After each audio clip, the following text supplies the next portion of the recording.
We are keeping a close eye on the commute home tonight. A citywide protests are set to be held at major intersections near TTC stations across Line 2. Organizers say they're demanding an arms embargo against Israel. This is a live look outside Dufferin Station.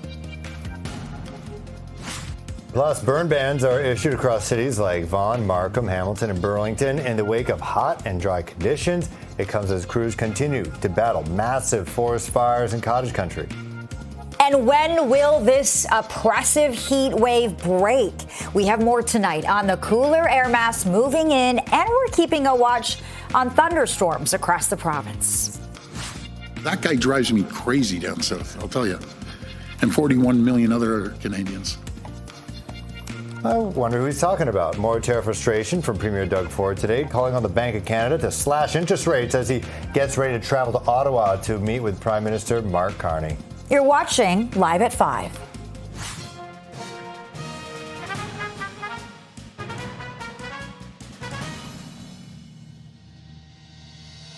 Good evening. I'm Phil Perkins. And I'm Lena Latafat. Thanks for joining us and welcome to Live at 5.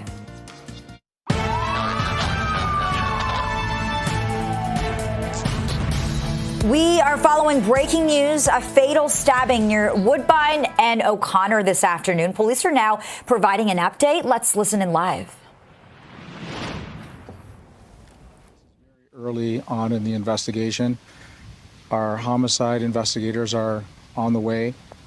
We have other officers that are combing the crime scene, so we're gathering evidence. And that reminds me, if somebody was in the area at around 2:30 today and they have information, they saw or heard anything, to please contact our officers at 55 Division, 416-808-5500, or you can always provide tips anonymously at 416-222-TIPS. Are the victim and accused from the same family or related?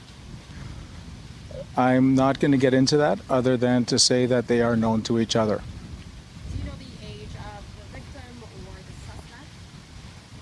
I am not going to release that.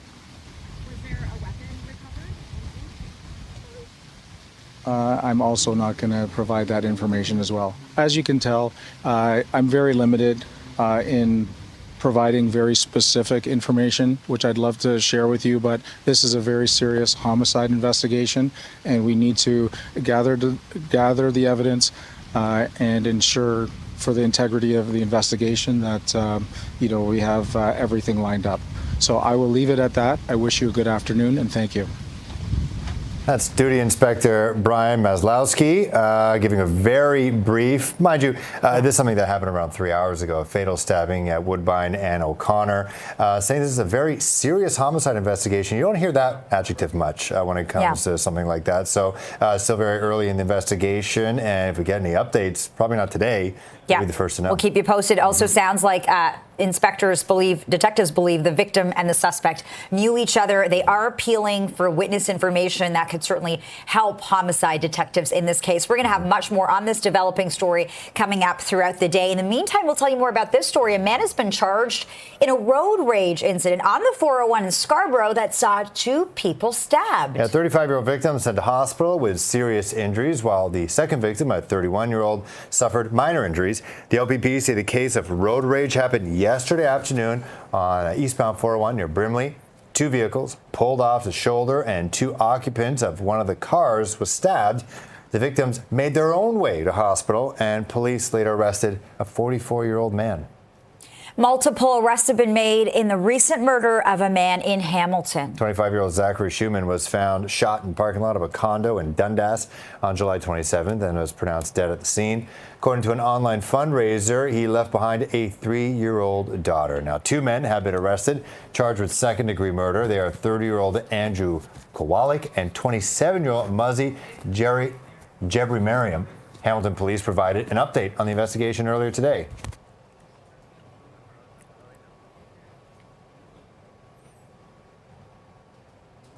They've known each other for a number of years. They are all associated. They know each other from Dundas. Would they be friends or no? the nature of the relationship with Jerba Miriam is that he is known in Hamilton as a drug trafficker, and he is known to both Andrew and to Zachary.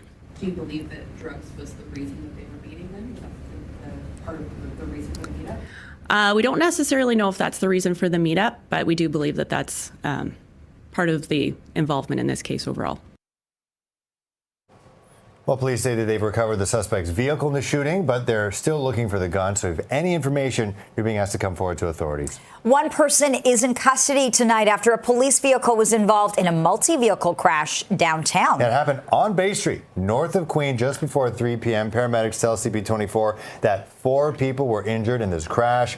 2 were sent to hospital with minor injuries. Police say a vehicle struck a marked police cruiser and multiple other parked vehicles. A man was taken into custody.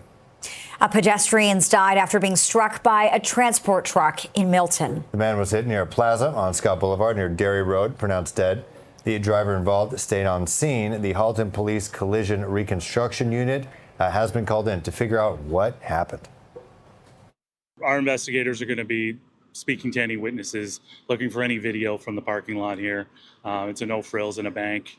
So there will be some video for them to grab and figure out exactly what took place. Cameron. Anybody with information about the collision is asked to contact Halton Regional Police. All right, checking on traffic right now. It is 5:06. Adjo City, Abwa. We got rain. Yep. We got jams. We do. We got it all. Deal? We got it all. It's a smorgasbord out there. So if you're making your way out, it's not delicious though. If you're making your way out, I do have some good news. If you're traveling on the eastbound 403, just as we were talking about all the problems, one problem cleared. So this was on the eastbound lanes of the 401, just past Erin Mills Parkway. My arrows are out, but it's the HOV and the left lane that were blocked at the collision. Everything cleared seconds ago. So this is why there's still that delay from Winston Churchill. Problems which have not cleared are still with us. This is on the QEW, Niagara bound through Nikola Tesla Boulevard into Hamilton. Right lane and shoulder blocked with the collision. Also looking at delays. This is the northbound 427 crawling right on off the Gardner. Continues busy all the way up to approaching the 401. They're not zoomed in on it, but there is a collision in the express that does have the left lane and shoulder blocked. Can't use my arrows because, again, they are out. In the heart of the downtown core, we still are dealing with the closure of Bay, shut down for that ongoing police investigation between Queen and Dundas. So yes, it is a very busy afternoon. I'll send it back to you. This CP24 traffic report is brought to you by 407 ETR. Enjoy the journey with a stress-free commute. So 5:07 feels like 32. You're watching Live at 5. A fire ban is in place for several communities across the GTA as a large wildfire continues to burn north of Toronto. We've got the latest on this up next.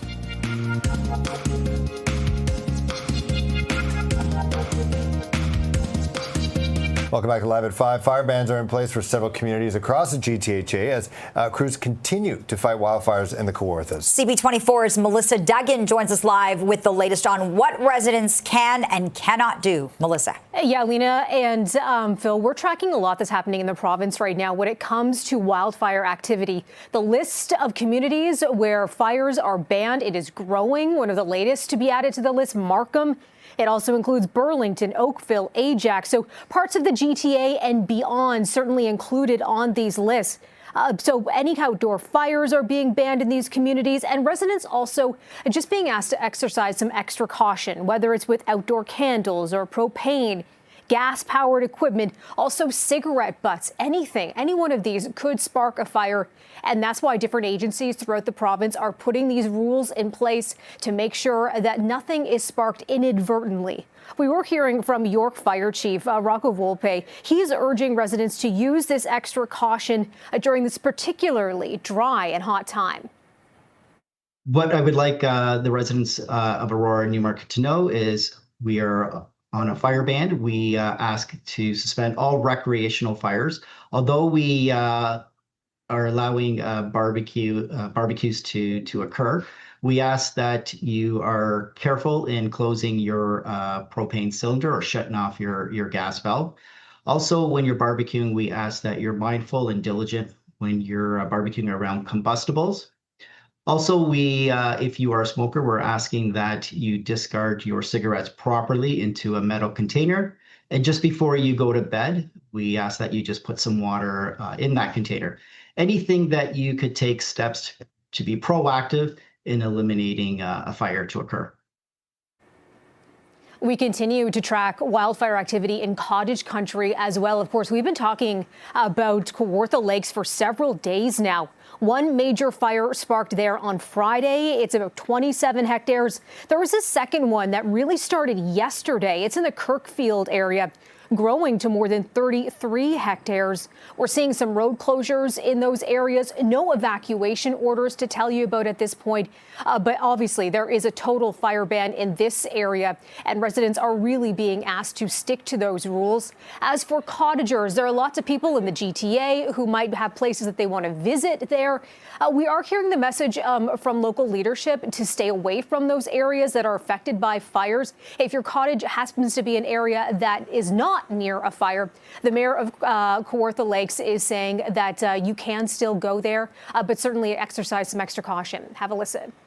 Where the one fire is, east of Burnt River, is a very, very wooded area. And you would find hunting camps and perhaps the odd seasonal residents in that area. The rest of Kawartha Lakes is not affected. And certainly people can look forward to coming up to places like Fenland Falls, to Bobcaygeon, Cobeconk. Those areas are not affected. And again, while there are no evacuation orders for that area right now, the mayor is telling people to prepare just in case you may have to move at a moment's notice. You never know when these fires may shift, especially during these hot, dry conditions. And I know while we're talking to you right now, some areas are seeing some rainfall. That likely won't be enough, though. We are going to need more rainfall after this very dry period that we've seen in Kawartha Lakes. They're saying they haven't seen significant rainfall there, Lena and Phil, in some 6 weeks. Back to you. That rain is much needed. Melissa, thanks so much. Well, Premier Doug Ford says he'll be meeting with Prime Minister Mark Carney next week to discuss the trade war with the U.S., and he's going to be pushing for tax breaks to help manage the impact of tariffs. We're taxed to death. Simple as that. And, you know, highest tax bracket's 54%. And believe me, you don't have to be making millions to be at 54%. You make a couple $100 grand and 54%. And when you go out shopping, all the taxable goods that you buy. So we're left with nothing in our pockets. And economics 101, put money into people's pockets. They're going to go out and spend it. As simple as going out for dinner, buying a pair of sneakers, buying jeans. That stimulates the economy. Prime Minister Carney discussed Canada's response to the trade dispute with the country's premiers last week. He has said that Ottawa will continue to defend workers and businesses. Ford says that he also wants to see the Bank of Canada slash interest rates further to keep the economy moving. The meeting comes after the U.S. raised tariffs on Canadian goods not covered by CUSMA Trade Pact to 35% at the start of the month. All right, it's now 5:14, 24 degrees out there, feeling more like 33 with the humidity, and you are watching Live at 5 on Toronto's Breaking News, CP24. When we come back, Canada has signed a joint statement with 24 other nations that says a famine is unfolding in Gaza. More on that development coming up.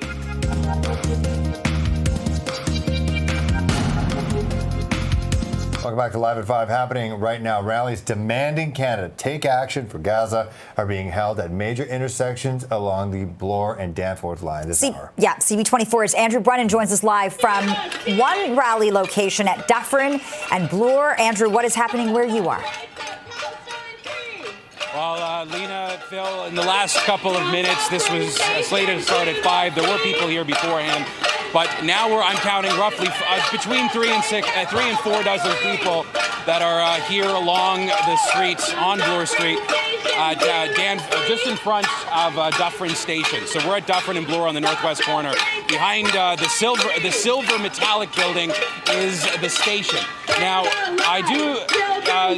when we were first talking about this demonstration potentially taking place, it was alerted to the media because of City Councillor James Pasternak saying that such a disruption, not only describing this as a mob, but that this would ultimately potentially, as he put it, quote, result in terrible accidents, fatalities, injuries, and property damage to critical infrastructure, which is why he had called on the police to either clamp down on these demonstrations or watch them with a very careful eye.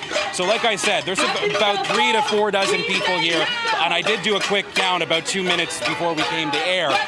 So those numbers should still be rather reflective. There are several other demonstrations at outside of the TTC subway stations along Line 2 through the main set of stations in the downtown core over into Danforth as well. So they're all being organized separately by individual groups, solidarity and justice action networks that have been built in different neighborhoods. This one is the Davenport group. We spoke to them earlier about, one, what they thought of Councillor Pastersnack's assertions of what they're doing, and two, what they are looking to accomplish with this boisterous and distracting affair. We want to raise awareness among the Canadian public, among our neighbours, among commuters who are passing through this intersection on their way homes, and let them know what their government is doing.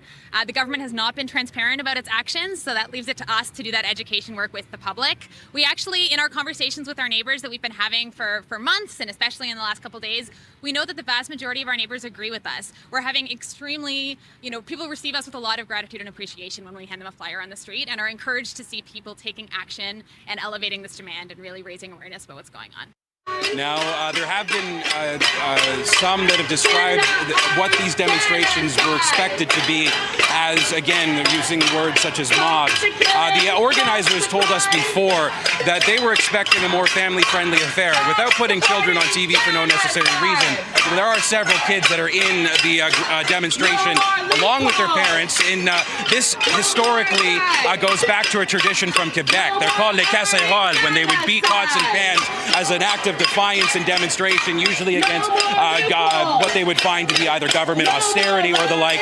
But there's this historic tradition in Canada of banging pots and pans on street corners. And besides for me and a few other people in the middle of the sidewalk, Lena and Phil, ultimately the 3 or 4 dozen people here are keeping off to the side, but making a loud noise. All right, Andrew Brennan reporting live on these ongoing rallies this evening. Andrew, thanks so much for this. We'll check in soon. Meantime, Canada has signed a joint statement with 24 other nations that says a famine is unfolding in Gaza, which will be made even worse by new restrictions by Israel on international aid groups. Statement signed by Foreign Affairs Minister Anita Anand and others says humanitarian suffering in Gaza is already at, quote, unimaginable levels. Israel denies widespread claims that starvation is taking place in Gaza amid strict controls on what aid enters the territory and how food is allowed to be distributed. The statement comes a day after Ottawa condemned the Israeli military's killing of an Al Jazeera journalist, rejecting Israel's claim that he was a Hamas leader. Well, the Ontario Council of Hospital Unions is urging the province to implement nurse-to-patient ratios to improve care and address staffing problems. Researchers commissioned by the council compared nurse staffing levels in Ontario to those in places with mandated nursing ratios. They found every additional patient added to a nurse's workload was associated with a 7% increase in patient deaths, while death rates declined in places with higher nurse staffing levels. The researchers say that nurse-to-patient ratios were also found to improve staff satisfaction, reduce burnout, and aid in recruitment. When there are not enough nurses, patient mortality rates rise. Hospital-acquired infections increase. Patients stay longer and are readmitted more often. Over 100 studies have shown that the link between staffing and patient outcomes is a strong one. Our system is at its breaking point. We are short-staffed every single day. There is no regulation on how many patients one nurse is expected to care for. Sometimes we're handed 4, 5, 6, even 8 patients some days. When there is a safe ratio, it is 1 nurse to 4 patients. Not only is that dangerous for the patients, it is devastating for us nurses. The study also found that Ontario has the most nurse staffing vacancies in the country, with job postings increasing by 43% between 2022 and 2024. Here's some other numbers to try to break down. Housing advocates say the province is planned to build 1.5 million homes by 2031 needs to include more investment in affordable options. New report from the United Way and the Cooperative Housing Federation says nearly 400,000 households will need support by 2030. But over 55,000 affordable homes are at risk of being lost. The Built for Good 2-year plan proposes constructing 15,000 affordable homes, providing rental assistance to thousands of low-income households, and repairing 65,000 existing homes. We've seen the pressure on other systems when we don't respond to the underlying housing crisis. We're seeing the need to invest in shelters, the need to further invest in hospitals, the pressure this is putting in our justice system. We spend billions of dollars a year to address the symptoms related to and housing, deeply affordable and housing stock that's not being addressed, not being built and preserved. The report says a $16.7 billion investment over 2 years would jumpstart a province-wide affordable housing strategy. It's 5:24 now, 26 degrees. You're watching Live at 5. Still to come. Yeah, we'll tell you about what's happening at Trinity Bellwoods today to teach kids about using helmets and why that's probably a good move. Welcome back. An event was held at Trinity Bellwoods Park today aimed at educating kids about the importance of helmet safety. Yeah, it's key. Toronto police were out giving out helmets. That's a pretty expensive handout there, making sure that they're worn properly. The kids had a chance to customize it. The goal of this is to encourage good habits at an early age. Police say it's important, given a rise in youth injuries among young people on their e-scooters and bikes. Today, we're giving out free helmets to children and adults because we believe that safer communities can be created with education, advocacy, and action.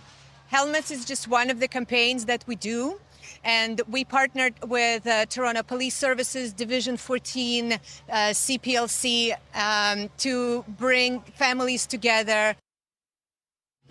What we're seeing on the road is a lot of e-bikes, scooters, just heavy traffic, a lot of collisions, tragedies on the road. And oftentimes they can be avoided by safe driving rules and skills, and also enforcement, which we do in education. And part of it is also having proper equipment. As we see today, we're providing helmets to our most vulnerable youth, the kids out there. We know a fall will cause some serious injury, and having an event like this, it helps with providing safety for them. And Toronto police say both local and global research show that road safety habits formed in childhood are the most likely to stick. Yep, that's what it's all about. You got to rock that helmet, people. Sure do. It's 5:28, feels like 34, watching Live at 5. We continue to follow breaking news. A man has died and a person is in custody after a stabbing in the city's East End. And investigators say there may be a relationship there. The two may have known each other. We'll tell you much more right after this.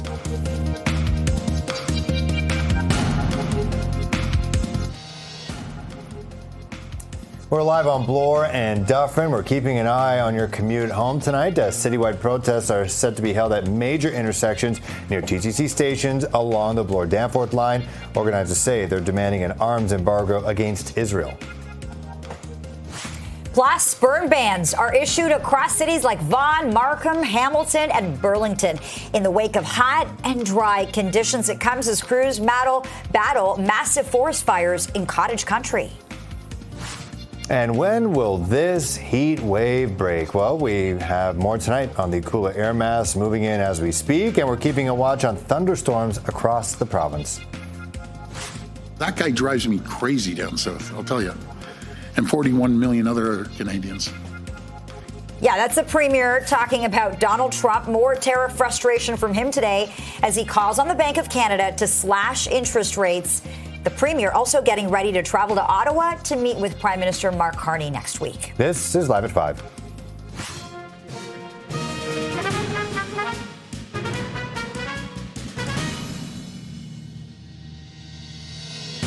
Good evening, and thanks so much for joining us. I'm Lena Ladifat. And I'm Phil Perkins. Thanks for joining.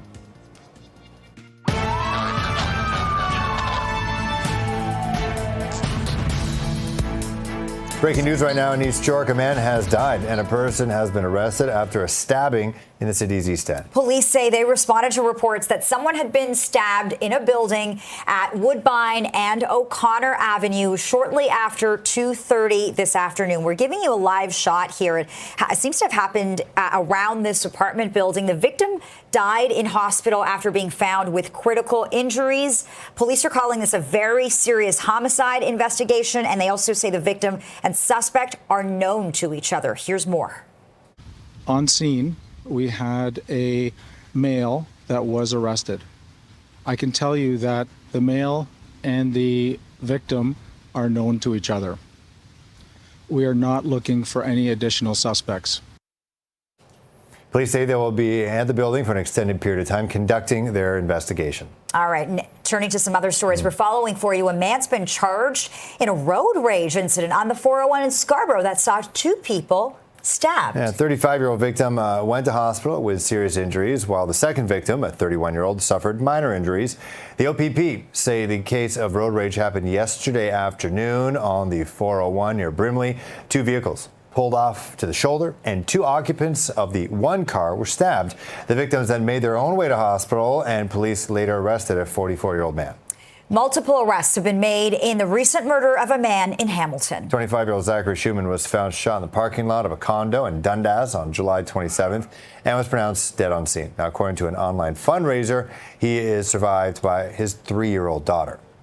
Now, two men have since been arrested and charged with second-degree murder. 30-year-old Andrew Kowalik and Muzzy Jebramariam. Hamilton police provided an update on this investigation today. They say there was some sort of dispute in the parking lot of a grocery store prior to the shooting in Dundas.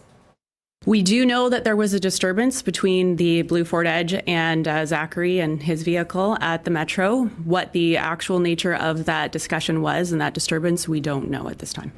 Do you believe that they had planned to meet, or that they happened to run into each other? We believe that they were, that it was planned to meet, yes.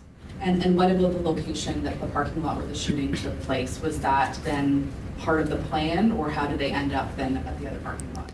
From there, we have both vehicles leaving the Metro and going into that parking lot. We don't believe that that was a planned location. Was one vehicle following the other? Do you know why they stopped there? One vehicle was following the other. The blue Ford Edge left the Metro first and pulled into that parking lot, and Zachary's vehicle pulled in afterwards. Well, police say they've recovered the suspect's vehicle in this shooting, but they're still looking for the gun. So if you have any information, do not hesitate to come forward and speak with police. One person is in custody after a police vehicle was involved in a multi-vehicle crash downtown. Here's what it looked like on Bay Street, just north of Queen, just before 3 p.m. Paramedics tell CP24 that 4 people were injured in the crash. 2 were sent to hospital with minor injuries. Police say a vehicle struck a marked police cruiser and multiple parked vehicles. A man was taken into custody. And staying on the roadways, a pedestrian has died after being struck by a transport truck in Milton. The man was hit near a plaza on Scott Boulevard near Derry Road and pronounced dead on scene. The driver stayed on scene to speak with authorities. Halton Police Collision Reconstruction Unit has been called in to figure out what happened. Our collision reconstruction unit will attend and investigate anytime someone is killed in a collision. They are on scene, and they are getting video from the institutions here. They are speaking to witnesses, and they're going to determine exactly what took place. And anybody with information about the collision is asked to contact Halton Regional Police. Stay on the roads now and take a look at your drive. If you're still at home watching, trying to get a couple tips. Adrian, what are you suggesting? Don't leave the house? Stay at work? Is that the advice? Is that, yes, stay home. Don't leave your house. Stay home. Watch the traffic. Don't be in it. If you are in it and you have to be and you're trying to make your way home, we have a few problems. Going to start with some issues impacting the drive. This one just came into the traffic test. So this is the southbound lanes of the 400 through Shepherd. It is a stall. It is in the right lane, off to the side for the most part, but MTO is blocking that right lane. And then problems to deal with and some sunshine. So at least you're not driving through rain. But eastbound 401, just past here, Ontario, in the collectors, we are dealing with a stall. It does have that left lane occupied. A little bit of a backlog in the Express. Do yourself a favor. Stick with the Express. At least they're moving just a little bit better than QEW. This is the Niagara-bound lanes, just through Nikola Tesla. Ongoing collision, still there, blocking the right lane and shoulder. And the northbound 427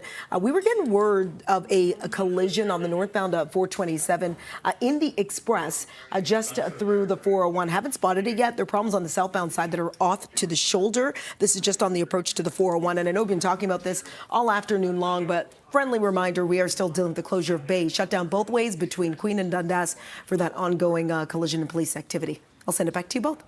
Thank you very much, Adra. Okay, well, let's talk about your commute. If you are going to be going through some main downtown arteries, rallies demanding Canada take action for Gaza are being held at major intersections along Bloor and Danforth right now. And CP24's Andrew Brennan joins us live from one rally location at Dufferin and Bloor. Andrew. Yeah, we are at Dufferin and Bloor right now, Lena, Phil. I've been trying to keep count. There's maybe just over 5 dozen, hitting 6 dozen people here now. And the demonstration has been growing, but as this was described, even by some members of Toronto City Council, as something that could be potentially disruptive to the TTC and to vehicle traffic, from everyone except for, frankly, myself and our cameraman, as we've been trying to get around people going into the street, I haven't seen anyone get out onto Bloor Street right now, except for maybe myself. And as I look with the number of people here, there is a disruption. If you're potentially non-able-bodied, this could be distracting or challenging to get through. But there is a message here that people feel like needs to be said, and also one that they say needs to be said loudly, and in some cases a distraction. Joining me now is a councillor for Davenport, Alejandra Bravo. Thank you very much for your time. Why are you here today? Because people all over the world are just anguished right now, seeing what we see on our screens, what everyone can see. Children are starving, are being denied water. There's indiscriminate bombing. Journalists are being killed in Gaza, expanded to occupied territories. So somebody has to, I think, stand up in Canada to say Palestinian lives are being destroyed, and our government has a role to play. It's taken too long for Canada's statements to go from, we're concerned to actual action. So now Canada will recognize a Palestinian state.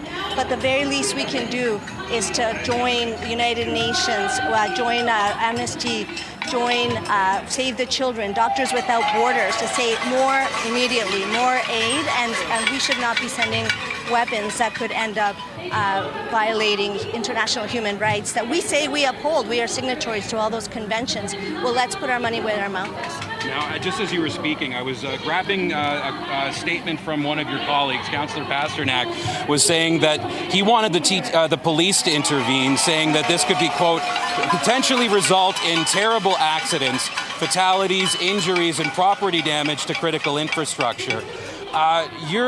He was calling for these essentially to either be clamped down on or banned, but you're also a city councillor and you're here. So what do you have to say, one, to your colleague, and two, as to why you're here, or his categorization? How about that? Councillor Pasternak, Councillor Bradford, they've been calling for the silencing of these voices. To me, this is fundamental freedom, and it's just in our Constitution. We have the right to stand here and speak. It's protected. This kind of speech is protected. This is the most least disruptive form of protest. People are just raising awareness, neighbors coming together. There's absolutely no impeding of the right of way. It's not interfering with TTC, but then these councillors really pushed for and championed the creation of special zones that would limit protests as it is, and that is already going. Constitutional experts are saying going against the Charter of Rights and Freedoms.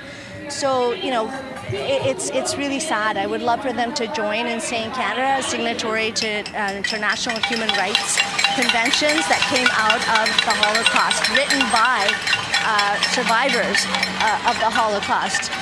Jewish scholars who defined crimes against humanity, who defined genocide, and we should be able to, and I think have the obligation to tell our government, do what you should do more, protect life, and protect the fundamental freedoms and the fundamental human rights guarantees that everybody in this world relies on. This is the majority opinion in this country. It's all over the world. That heartens me, and it heartens me that Davenport is at the center, at the heart of all that work. Councillor, as we wrap up very quickly, as someone who has some responsibility over the city's right-of-way, which is where also we are standing, do you think there's any issue either fundamentally, metaphorically, or morally in having people disrupt on the sidewalk that the City of Toronto owns? I think that's a red herring, a distraction, an excuse. We have the right to do this. We have the right to speak. And from my perspective, we have the moral obligation to do so in Toronto, in Canada, and all over the world. Thank you, Councillor. We appreciate your time. And this demonstration is expected to go on till 7, by the way. Councillor Bravo, appreciate your time. We'll be here sending it back inside for now. Okay, Andrew Brennan reporting live tonight. Andrew, thanks so much for this. Meantime, Canada has signed a joint statement with 24 other nations that says a famine is unfolding in Gaza, which will be made even worse by new restrictions by Israel on international aid groups. Well, the statement signed by Foreign Affairs Minister Anita Anand and others says humanitarian suffering in Gaza is already at unimaginable levels. Israel denies widespread claims that starvation is taking place in Gaza amid strict controls on what aid enters the territory and how food is allowed to be distributed. The statement comes a day after Ottawa condemned the Israeli military's killing of an Al Jazeera journalist, rejecting Israel's claim that he was a Hamas leader. It's now 5:43, 26 degrees, feeling more like 34 out there. It's hot, and this heat is intense. You're watching Live at 5. And with that, a fire ban is in place for several communities across the GTHA as a large wildfire continues to burn in cottage country. Well, if you're outside, you may have noticed a bit of a deluge out there around the GTA as we are still, though, in heat warning. Yeah, lots of unsettled weather to talk about. This is what the drive looked like earlier on the 404. There have been pockets of sometimes heavy rain moving through. Despite the rain, the heat and humidity in the GTA not expected to break until later tomorrow. The relief will be short-lived as the weekend is going to see a return to hot and humid conditions, so we're not done just yet. But if you love this weather, hey, enjoy. That's what it's all about. But yeah, as Lena said, the rain still not enough to lift fire bans, though, in places, several places across GTHA. This as crews continue to fight wildfires in the Kawartha Lake. CP24's Melissa Duggan joins us live with the latest, letting people know what you can and can't do. Yeah, so that rain that we're seeing in parts of the province right now, very welcome. We're going to need more of it as well. This after we've been seeing a number of fire bans popping up over recent days. Hamilton, Niagara region, Oshawa, Richmond Hill, Vaughan, all under burning bans at this time. If you are caught having an open fire, say in your backyard, you could be seeing some fines. You could be seeing a fine or a charge or an offense under the Ontario Fire Code. So keep that in mind. This is while we are experiencing these hot, dry conditions. They have persisted all summer long. We were hearing today from Richmond Hill's mayor saying because there's a lot of flammability outdoors right now, that this ban is appropriate while these dry conditions persist. Have a listen. This is something that we're implementing for the safety of all of us. It's not something that's going to happen forever, but it is something that's happening right now. And it's absolutely in the best interests of our community to make sure that we're all safe and our property stays safe as well. You know, we've seen what's happened in other places. And I mean, I know our situation is very different than what's happening out west right now, but, you know, the same principles apply. So we really need to be working hard towards, keeping our community safe. So while some parts of the province are taking new precautions to prevent fires, we are seeing firefights happening in other parts of the province. That includes parts of cottage country. In the Kawartha Lakes area, we have been talking about one major fire. That's the Burnt River area fire that's been burning since Friday. Another one popping up, another major one just yesterday. That's in the Kirkfield area. It's measuring more than 33 hectares at this time. While the mayor of Kawartha Lakes says that there aren't evacuation orders right now, he does have a message to people in the area. Have a listen. It's important for all households to have an emergency kit, probably something like a 72-hour kit that you could have by your front door or in front door closet, so that if it's necessary to evacuate, and I stress at this time, there is no evacuation order and there is no thought at the moment of evacuation. So take those precautions. There are some road closures in that area, though, to be aware of. If you have a cottage in the area where there are wildfires nearby, you're being asked to avoid it. If your cottage happens to be in a place where there aren't any wildfires, you are okay to visit that. Now, Lena and Phil, across the province right now, we are seeing about 70 wildfires being reported. Of course, most of those in the far northwest of the province. Back to you. All right, thank you very much, Melissa Duggan. It is 5:49. Feels like 34. You're watching Live at 5. An update on negotiations between the country's largest airline and the union representing its flight attendants. We've got more on the Air Canada situation coming up.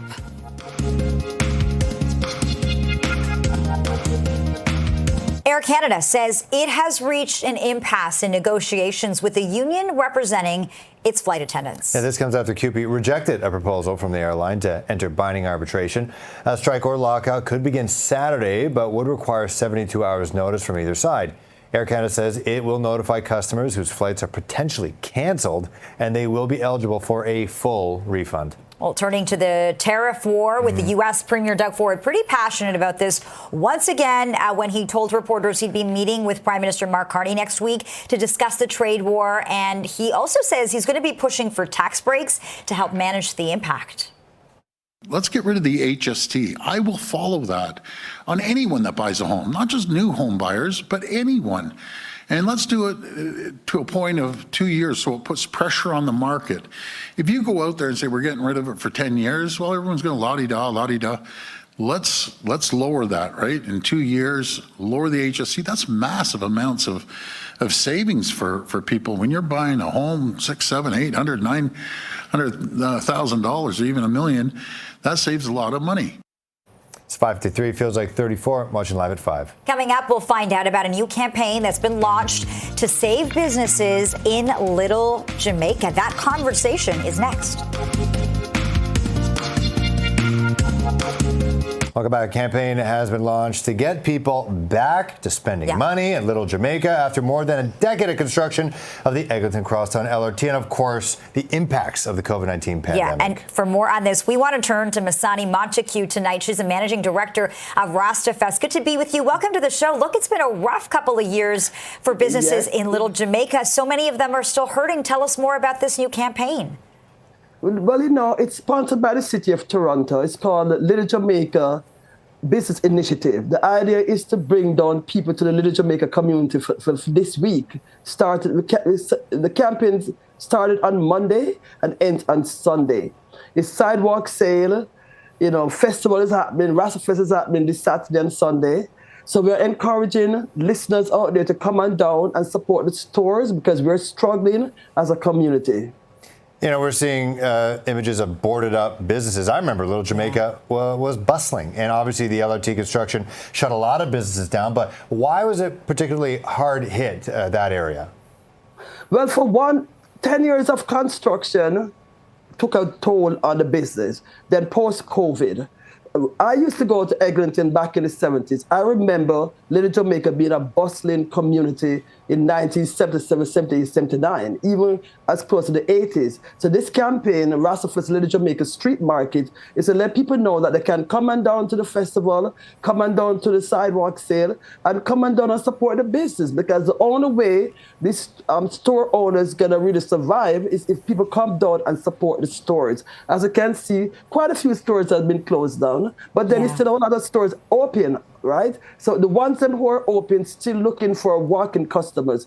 Yes, we know we have the festival happening Saturday and Sunday, but we want ones to come down before the festival, you know, happens on this weekend. Yeah, and Masani, quickly, you know, the businesses that have survived, they're still very much up and running. How do you communicate that to people? Do people know that? How do you get that foot traffic back in beyond this campaign?